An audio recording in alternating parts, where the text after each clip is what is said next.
Oke, assalamualaikum warahmatullahi wabarakatuh. Lanjut di pertemuan ke-10 ya di materi sistem operasi.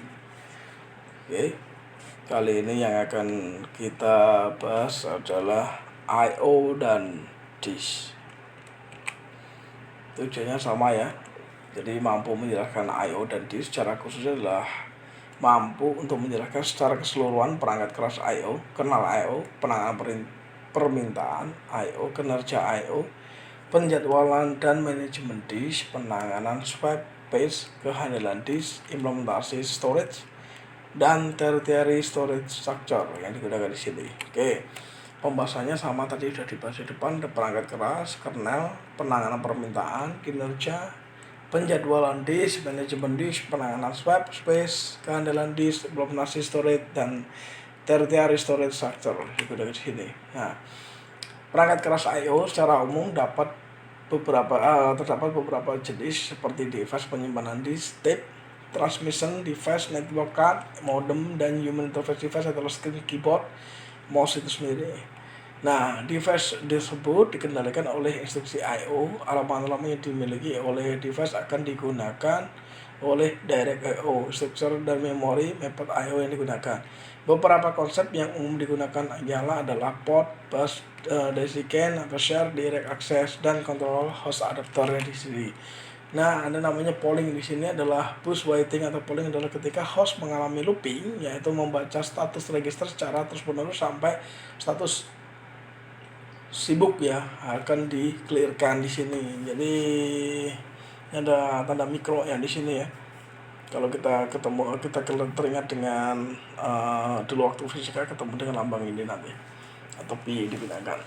Nah, ini contohnya interface ini ready, tidak, device 1 tidak, device 2 masih menunggu antrian di sini ya, yes enable data. Ini tipikal polling untuk operationnya. Nah, DMA adalah sebuah prosesor khusus, special purpose processor yang special purpose untuk prosesor yang berguna untuk menghindari pembebanan CPU utama oleh program I/O atau PIO yang digunakan. Ini contoh DMA interface.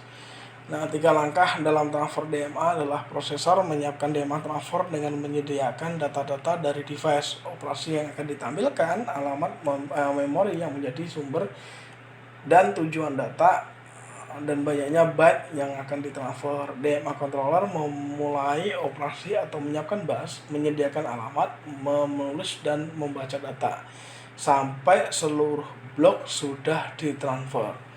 Nah, DMA controller menginterupsi prosesor di mana selanjutnya akan ditentukan tindakan berikutnya. Ini adalah contoh DMA controller sendiri. Jadi IC programnya atau DMA controller atau IC proc-nya ya. Kalau saya lihat ada LTA, RW, DP8, RP, ini contohnya pin-pinnya yang digunakan.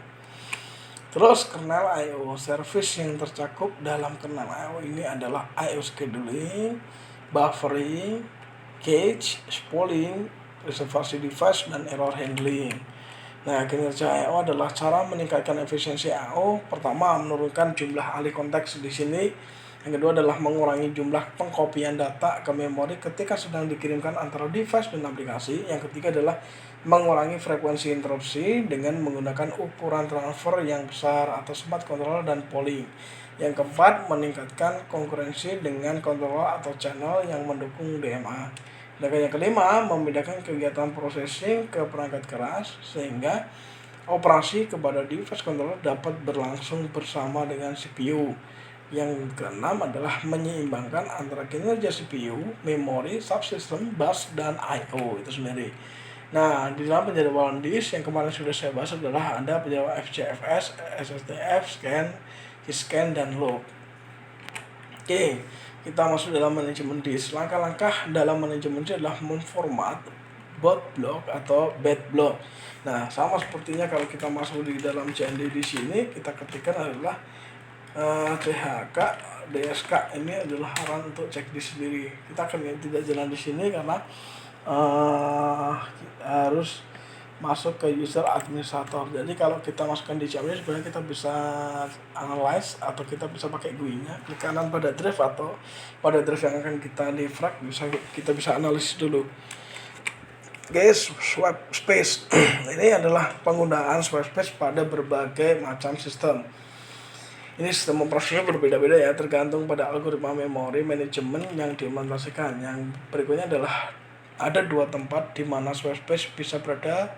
Swap space bisa diletakkan pada partisi yang sama dengan sistem operasi atau pada partisi yang berbeda. Yang berikutnya adalah tujuan utama dari perancangan dan implementasi swap space ini adalah untuk menghasilkan kinerja memori virtual yang optimal. Nah, kehadiran disk di sini adalah disk memiliki resiko untuk mengalami kerusakan. Kerusakan ini dapat berakibat turunnya performa ataupun hilangnya data. Yang kedua adalah penyebab terjadi hilangnya data ketidaksengajaan atau dalam menghapus, hilangnya tenaga listrik, blok rusak pada disk, rusaknya disk, sistem korup. Nah, cara meningkatkan kinerja disk dengan menggunakan RAID system menggunakan RAID system di sini. Nah, ada implementasi storage di sini adalah tahapan dalam implementasi storage atau mereplikasi informasi yang dibutuhkan ke banyak peralatan storage. Biasanya sih disk dengan file model yang independen di sini mengkoordinasikan penulisan update-update dalam sebuah cara yang menjamin bila terjadi kegagalan selagi mengupdate tidak akan membuat semua kopi yang ada menjadi rusak. Dan bila sedang recover dari sebuah kegagalan, kita bisa memaksa semua kopi yang ada ke dalam keadaan yang bernilai benar dan konsisten. Bahkan bila ada kegagalan lain yang terjadi ketika sedang recovery. Ini contohnya. Terus ada namanya tertiary storage structure. Ciri-cirinya adalah biaya produksi lebih murah menggunakan movable media, data yang disimpan bersifat permanen di sini.